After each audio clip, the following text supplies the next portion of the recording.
இப்போது 4 பேரை நீங்கள் பார்க்குறீங்க. ஆச்சரியம் என்னென்னா இந்த 4 பேருக்குமே கிட்டத்தட்ட ஒரே மாதிரியான பிரச்சனை. சார் பாடம் நடத்தும் சொல்ல ஒன்றுமே மண்டையில் ஏற மாட்டேது, என்ன பண்ணுறது? ஒரு நாளைக்கு நான் 5 மணி நேரம் படிக்கிறேன், காலையில் படிக்கிறேன், சாயங்காலம் படிக்கிறேன், நைட் ஃபுல்லாக முழிச்சு படிக்கிறேன், ஒன்றுமே புரிய மாட்டேங்குது. நான் பரீட்சைக்கு முதல் நாள் எல்லாத்தையும் படித்து மனப்பாடம் பண்ணிட்டேன். ஆனால் பரீட்சை பேப்பர் தொட்ட உடனே எல்லாம் மறந்து போச்சு. நான் எவ்வளோ படித்தாலும் என்னால் ஞாபகத்திலே வச்சுக்க முடியல. நம்மக்கிட்ட வர பசங்களில் முக்கால்வாசி பேருக்கு பிரச்சனை என்னென்னா அவங்களுக்கு முழுமையாக பாடத்தில் கவனம் செலுத்தி படிக்க முடியல. அப்படியே படித்தாலும் மீதி பேர் அதை கவனத்தில் வச்சுக்க முடியல. இதுதான் மக்களுடைய முக்கியமான பிரச்சனையாக இருக்குது. கரெக்ட். அவர் சொல்கிற மாதிரி இந்த பிரச்சனைக்கு காரணம் மனசை படிப்பில் செலுத்தாத கவனமின்மை. கவனமின்மைனா என்ன? அதுக்கு ஒரு விளையாட்டு இருக்குது, அதை விளையாடுவோம் வாங்க. 5 மணி நேரம் படித்தாலும் மனசில் நிற்க மாட்டேங்குதுன்னு சலிச்சுக்கிட்ட பையன் நீ தானே? வா, நம்ம இப்போ ஒரு விளையாட்டு விளையாடலாம். அதனோட விதிமுறையை இப்போ நான் சொல்கிறேன். விளையாடலாமா? அந்த சாக் பீஸ் எடுத்துட்டியா? இப்போ உங்கள் சார் வருவார். அவர் வந்துட்டு 20 வார்த்தை உனக்கு இப்போ சொல்லுவார். அவர் ஒவ்வொரு வார்த்தையாக சொல்ல சொல்ல அந்த நம்பரை முதல்ல எழுதி அந்த வார்த்தை என்னங்கிறத எழுதணும். எழுதுறியா? சார் சொல்லுங்கள் சார். 1 மரங்குத்தி, 2 காண்டாமிருகம்,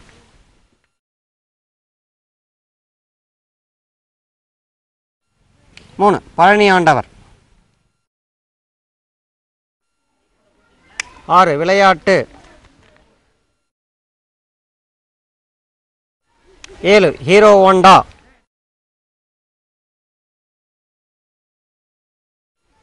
10 காவேரி, 11 வைக்கோல், 14 மந்திரம், 15 மணல்,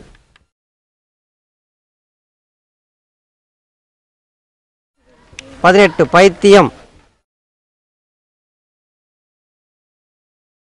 19 வானம், 20 வணக்கம். எழுதிட்டியா? எத்தனை வார்த்தை எழுதுன? 20 வார்த்தை. Very good. இப்போது இதே விளையாட்டை மறுபடியும் விளையாடலாம். சார் நீங்கள் ரெடியா? இப்போது அவர் இன்னொரு 20 வார்த்தை உனக்கு சொல்லுவார். அந்த 20 வார்த்தையும் நீ போர்டில் இப்போ எழுதணும். சாக் பீஸ் எடுத்துக்கோ. இப்போ சார் உனக்கு 20 வார்த்தை சொல்கிறாரு. நீ அவர் சொல்ல சொல்ல நம்பரை எழுதி அதை எழுதணும். புரிஞ்சுதா சார்? இப்போ நீங்கள் சொல்லுங்கள் சார். ஓகே. இரு இதே ஆட்டத்தில் கொஞ்சம் சுவாரஸ்யம் சேர்த்து ஆடலாம். சரியா? நீ ஒரு வார்த்தை எழுதினதுக்கப்புறம் 4 வேலையை செஞ்சுட்டு இன்னொரு வார்த்தையை எழுதணும். இந்த பார், இந்த மணி தெரியுது பார், அதை ஓடி போய் ஒரு தடவை அடிக்கணும். இந்த டம்ளர்லாம் இருக்குது பார், அதில் தண்ணி இருக்கும், ஒரு டம்ளர் எடுத்து குடிக்கணும். புரிஞ்சுதா? அப்புறம் இந்த பார், உன் ஃப்ரெண்டு இருக்கான் பார், அவன் கையில் பால் இருக்குது, அதை ஒரு தடவை தூக்கி போட்டு பிடிச்சி விளையாடணும். அப்படியே வந்து இந்த மண்வெட்டியால் ஒரு தடவை மண்ணை குத்தணும். சரியா? இப்போ ஒரு தடவை ட்ரையல் பார்த்துடலாமா? பார்க்கலாம். புத்தகம்,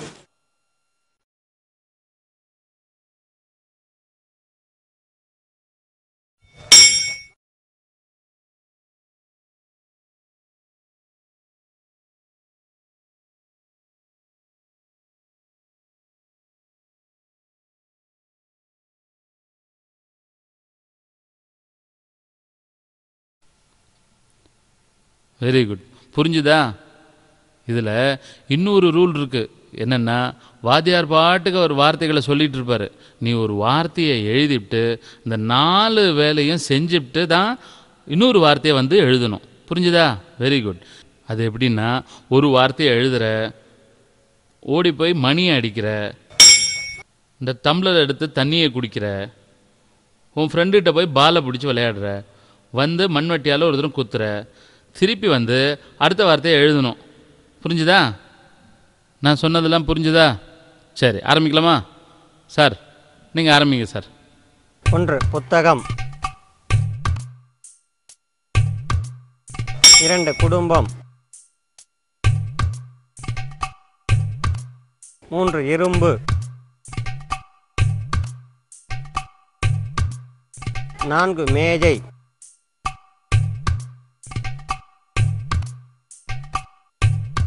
5 ஓடு,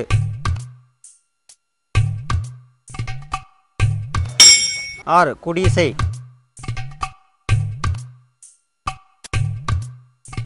7 கிழக்கு,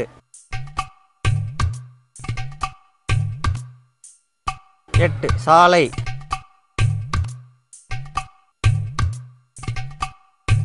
9 கடை,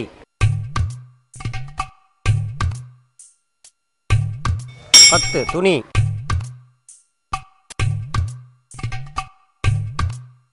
11 வாஷிங்டன்,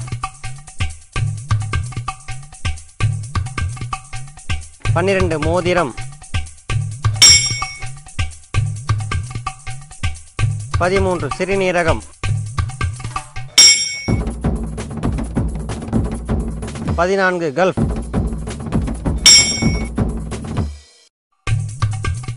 15 பேனா, 16 உணவு,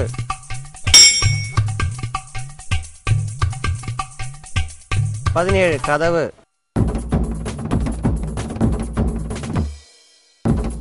18 கோவில், 19 கடிதம்,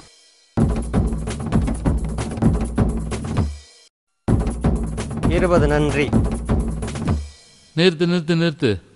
20 வார்த்தை முடிஞ்சு போச்சு. மாட்டிட்டியா? சரி, முதல்ல ஆசுவாசப்படுத்திக்கோ. மூச்சு வாங்குதா? பின்ன சும்மாவா இத்தனை சுற்றி இருக்கியே? சரி, எத்தனை வார்த்தை எழுதிருக்கேன்னு பார்க்கலாமா? எத்தனை வார்த்தை எழுதிருக்க? 6 வார்த்தை எழுதுறேன். முன்னாடி எவ்வளோ? 20 வார்த்தை எழுதுங்க. ஏண்டா அப்போ முடிஞ்சது, இப்போ ஏன்டா முடியல? அப்போ எழுதுகிற வேலை மட்டும்தான் சார். இப்போ நீங்கள் 4-5 வேலை கொடுத்துற எப்படி சார் செய்கிறது? Correct correct correct. 4-5 வேலை செஞ்சல, அதனால தான் உன்னால் எழுத முடியல இல்லையா? இதே மாதிரி தான் புஸ்தகத்தை கையில் வச்சுக்கிட்டு இருக்கும்போது உன் கவனம் முழுசாக உன் புஸ்தகத்தில் இருக்கு. எங்கெல்லாம் இருக்கு யோசனை பண்ணியா? என்ன பண்ணுற? எப்படா இந்த கிளாஸ் முடியும், பெல் அடிப்பாங்க, ஸ்கூலை விட்டு போடலான்னு நினச்சிக்கிட்டு இருப்ப இல்லையா? அப்புறம் சாப்பாட்டுக்கு என்ன சாப்பிட்லாம் அப்படின்னு சாப்பாடை பற்றியும் நினச்சிக்கிட்டு இருப்ப. விளையாட எப்படா போகலாம், எவன் கூட விளையாடலாம், என்ன விளையாடலாங்கிறதையும் யோஜனை பண்ணிக்கிட்டு இருப்பல்ல? அதோட விட்டியா? தேவையில்லாத வேலை எதையாவது செய்யலாம் அப்படின்னு நினச்சிக்கிட்டு இருப்ப. நீ ஏன் யோஜனை பண்ணு. இப்படி புத்தகத்தை கையில் வச்சுக்கிட்டு தேவையில்லாத 4 வேலையை பற்றி உன் மனசு கவனம் இருந்ததுன்னா எங்கேருந்து பாடம் மண்டையில் ஏறும்? சரி, இந்த பிரச்சனைக்கு தீர்வு தான் என்ன பார்க்கலாமா? நான் உன்கிட்ட ஒரு பூத கண்ணாடி கொடுக்குறேன். இதால் இந்த பேப்பரை நீ எரிச்சு பாரு.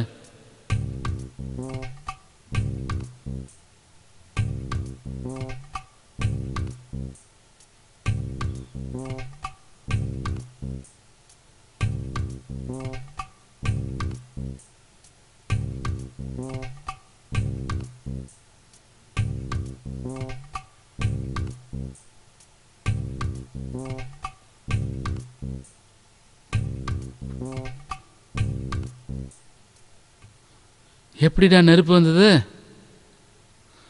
பத்தியா?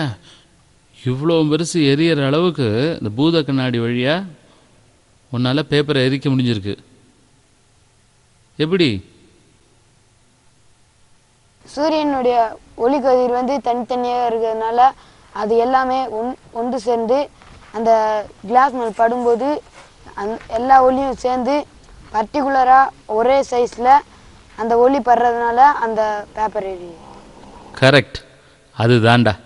செதறி போன மனசை ஒரே இடத்துல செலுத்துறது தான் மன ஒருமைப்பாடு. ஒளிக்கதிர்கள் போல மனதின் சக்திகள் சிதறிப்போய் உள்ளது. மனதை ஒருமுகப்படுத்தினால்தான் அறிவு ஒளி வரும். அறிவைப் பெற இது ஒன்றே வழியாகும். இரு மனிதர்களிடம் உள்ள வேறுபாடு அவர்களிடம் இருக்கும் மன ஒருமைப்பாட்டை பொறுத்தே நிச்சயிக்கப்படுகிறது. உலகில் உள்ள அறிவு அனைத்தையும் மனதின் ஆற்றல்களை ஒருமுகப்படுத்துவதை தவிர வேறு எந்த வகையால் மக்கள் பெற்றிருக்கிறார்கள்? மூடப்பட்டுள்ள கதவை எப்படி தட்ட வேண்டும், எப்படி தேவையானபடி தாக்க வேண்டும் என்பது மட்டும் நமக்கு தெரிந்திருந்தால் உலகம் தனது ரகசியங்களை வெளியிட தயாராக இருக்கிறது. அத்தகைய வலிமையும் தாக்கும் வேகமும் மனதை ஒருமுகப்படுத்துவதன் மூலம்தான் கிட்டுகிறது. மனிதன் உள்ளத்தில் ஆற்றலுக்கு ஓர் எல்லையே இல்லை. இந்த உலகத்தில் யாரெல்லாம் பெருசாக சாதிச்சாங்களோ அவங்களுக்கெல்லாம் அதிகமாக மன ஒருமைப்பாடு இருந்துச்சு. நீ யாரை வேணாலும் உதாரணத்துக்கு எடுத்துக்கோயேன். ஒரு விஞ்ஞானி, ஒரு விவசாயி, நல்ல மாணவன், ஒரு யோகி அல்லது வாழ்க்கையில் மகத்தான வெற்றி பெற்றவங்க, ஏன் உனக்கு விருப்பமான விளையாட்டு வீரர்கள் கூட அத்தனை பேரும் வெற்றி பெற்றதோட ரகசியம் மன ஒருமைப்பாடு தான். வெற்றிக்கு ஒரே வழி மன ஒருமைப்பாடு தான்.